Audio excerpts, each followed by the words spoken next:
자, 오늘은 믿음으로 사는 성도의 특징이라는 제목을 가지고 우리 이제 16장을 좀 마무리하도록 하겠습니다. 자, 우리 지난주에 우리 계속 보았듯이 하나님의 약속이 더디 이루어지는 것을 보면서 아브라함과 사레 부부가 인간적인 편법을 썼습니다.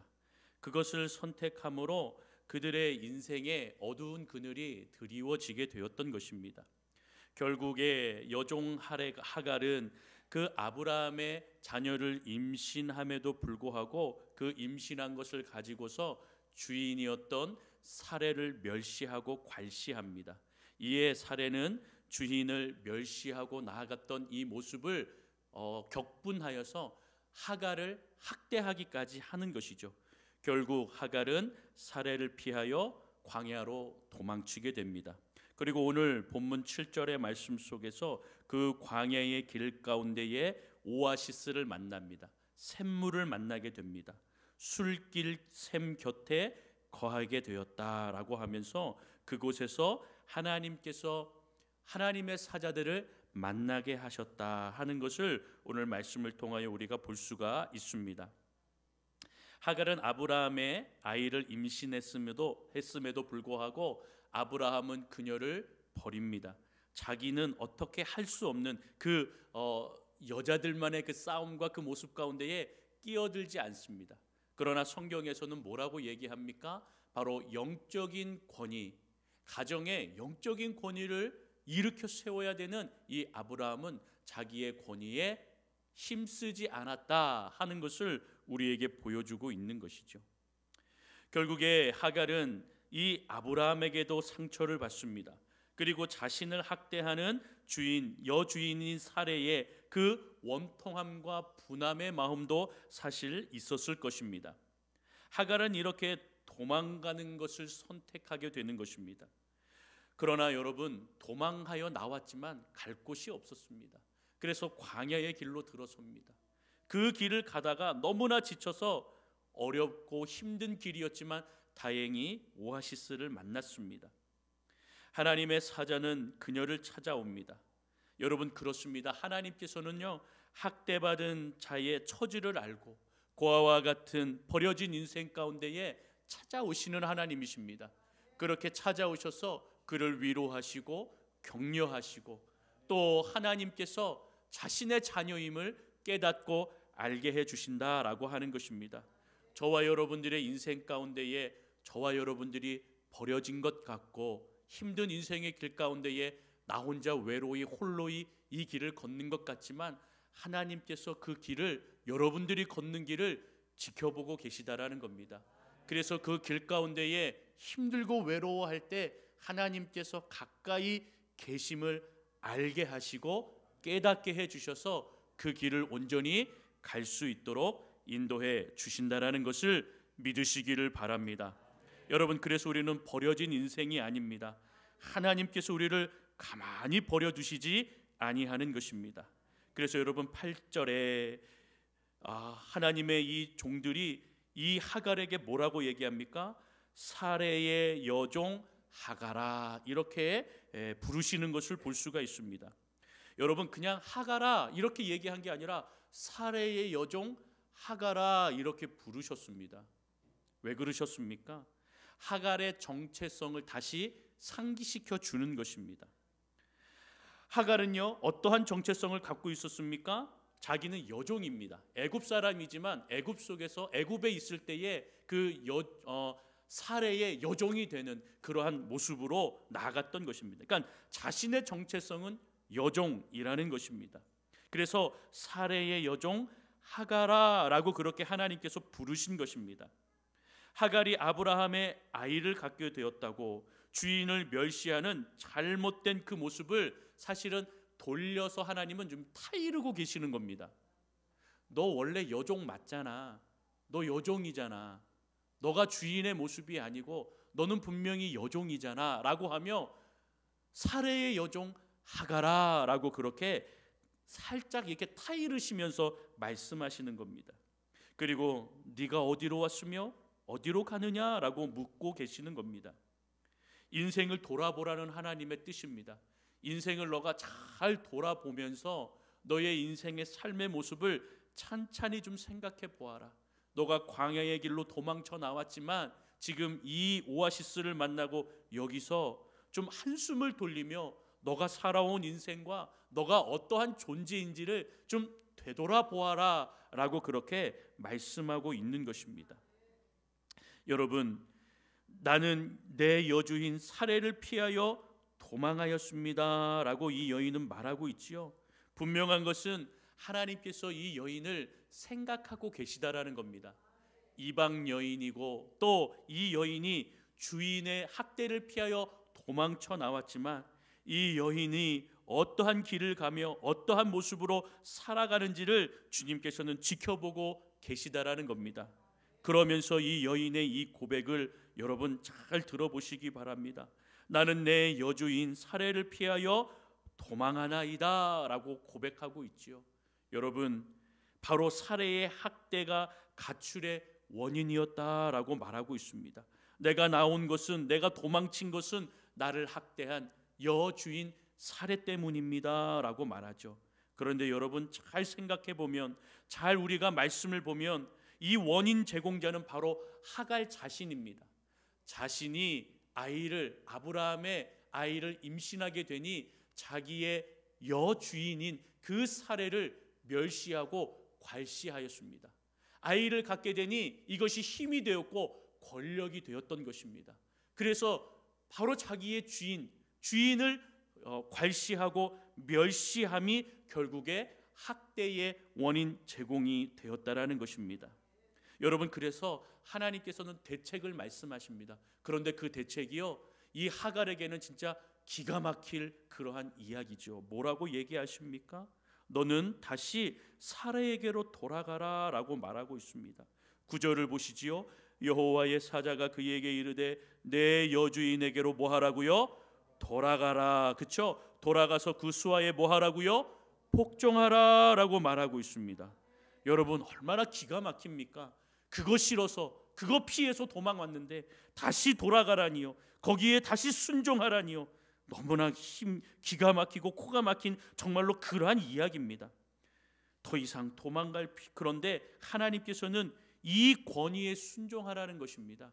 너희의 정말로 그 정체성은 너는 여종이라는 것입니다.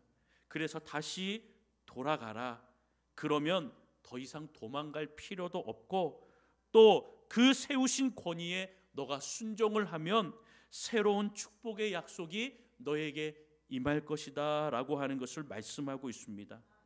사랑하는 성도 여러분, 오늘 우리가 여기서 기억해야 되는 것은 축복의 열쇠는 순종에 있다라는 겁니다.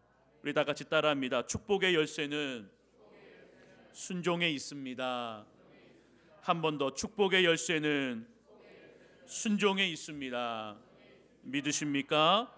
여러분, 축복의 열쇠는 순종에 있는 것입니다. 하갈이 사례에게 가서 순종하라, 그 말보다 먼저는 하나님 말씀에 순종하고 그 말씀을 듣고 그 권위를 따르고 그리고 다시 돌아가라고요. 힘들고 어렵지만 다시 돌아가서 그 여주인 사례에게 복종하면 하나님의 축복이, 주님의 그 약속이 임하신다라고 하는 것을 말씀하고 있는 것입니다. 사실 하갈이 사례에게 돌아가서 주저하는 이유는 무엇이었습니까? 학대입니다. 학대. 그 권위보다는 학대에 있었습니다. 거기에 두려움이 있었던 것입니다.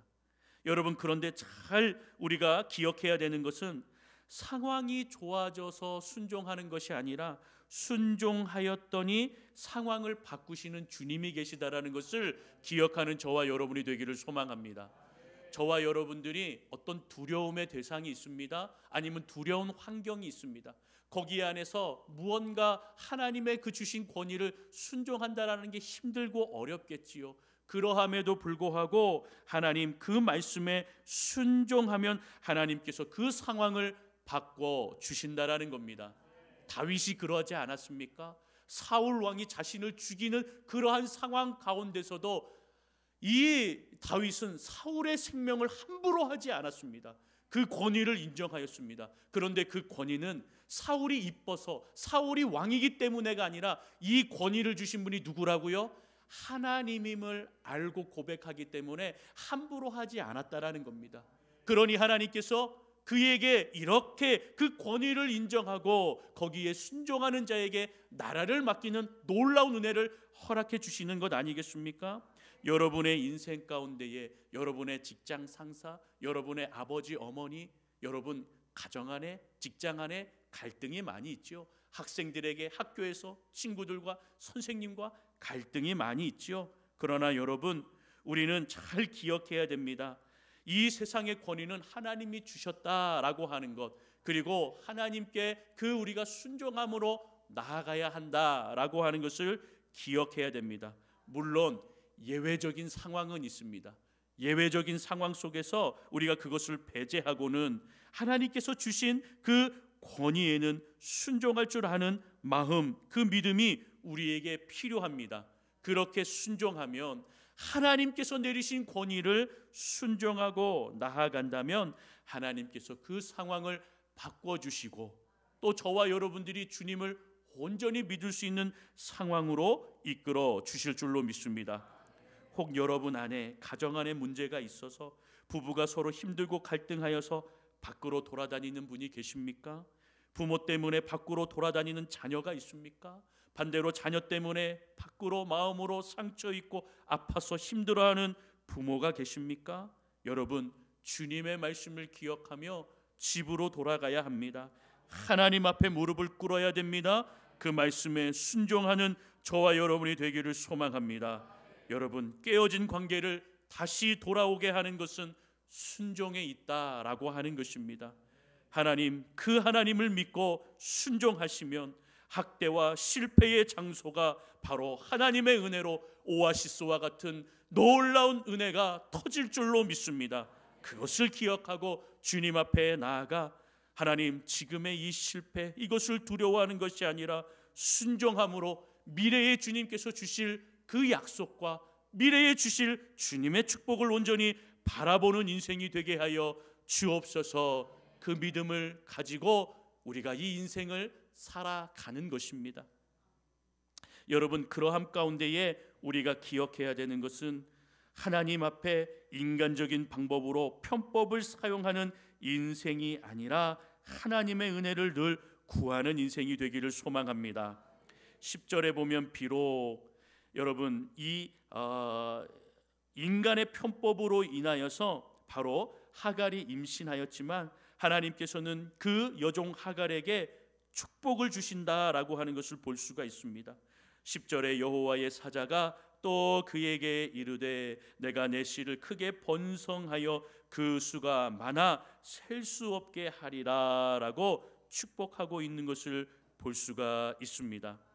여러분, 하나님은 하갈을 사랑하셨습니다. 그리고 하갈의 자녀에게도 은총을 베푸시기를 원하셨다라고 하며 그에게 약속하시는 것을 볼 수가 있습니다. 그리고 우리가 보았듯이 그 아이의 이름을 이스마엘이라라고 하나님께서 직접 그의 이름을 붙여주시는 것을 볼 수가 있지요. 이스마엘이라라고 하는 그 의미는 무엇입니까? 여호와께서 내 고통을 들으셨다라는 의미입니다. 하나님께서 하갈의 그 고통을 들으셨다.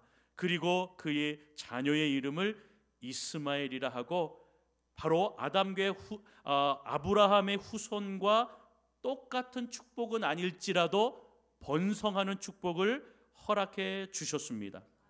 그것을 여러분 믿고 하나님께서는 주님의 자녀들을 다 사랑하신다라고 하는 것을 우리는 기억해야 하는 것입니다.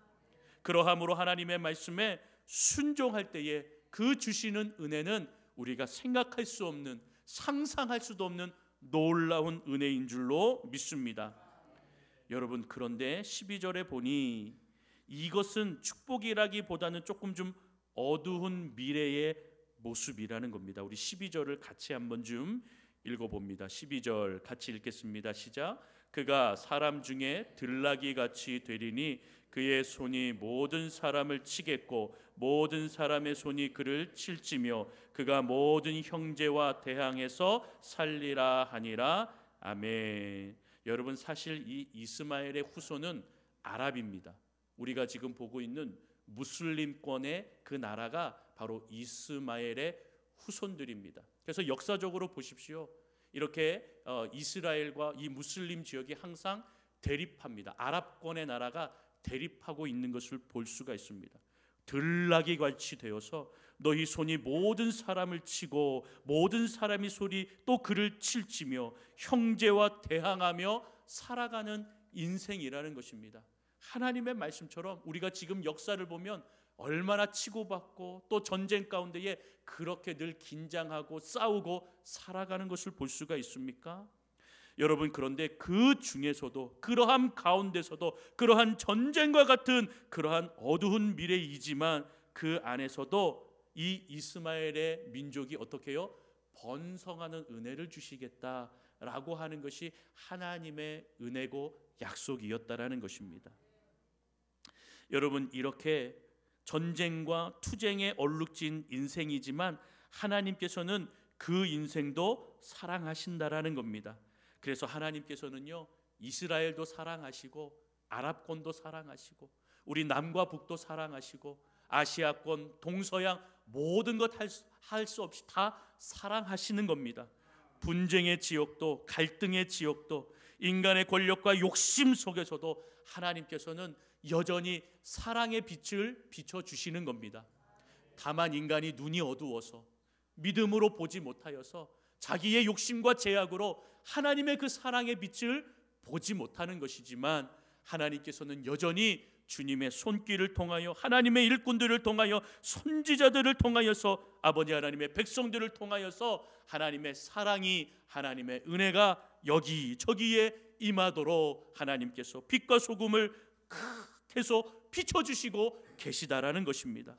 우리가 그것을 믿고 우리가 열심히 온 열방을 위해서 기도하는 저와 여러분이 되고 또한 열방을 향하여서 우리가 쓰임받을 수 있도록 또한 많은 선교지를 돕고 후원하고 기도할 수 있는 우리 연동교회가 되게 해 주옵소서. 기도하는 저와 여러분이 되기를 소망합니다. 하갈은요, 광야에서 자신을 위로하는 하나님을 만났습니다. 체험하였습니다. 그래서 하나님의 이름을 고백합니다. 13절에 하갈이 자기에게 이르신 여호와의 이름을 나를 살피시는 하나님, 그렇게 고백하며 찬양하며 나아가는 것을 볼 수가 있습니다. 하나님께서 여기서 나를 살피시는 하나님, 나는 그 하나님을 배웠고 만났고 체험하였다라고 하며 그 샘의 이름을 부엘라 헤로이라고 하였죠. 그 지역은 가데스와 베레 사이에 있었다라고 명확하게 또한 구분하면서 말씀해 주고 있습니다. 여러분, 그렇습니다.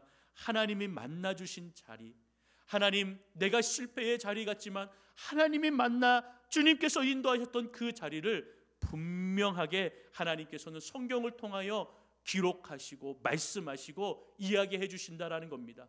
저와 여러분들의 이 삶의 자리가요, 이 광야와 같은 자리이고 사막과 같은 자리이고 실패가 있고 상처가 있고 아픔이 있지만 하나님께서 그 자리에서 주님을 만나서 샘과 같이 하나님의 은혜가 폭발적으로 하나님께서 주시고 놀랍게 저와 여러분들을 만나주시고 체험하시는 은혜가 저와 여러분들의 삶의 터전인 것을 기억하는 저와 여러분이 되기를 소망합니다.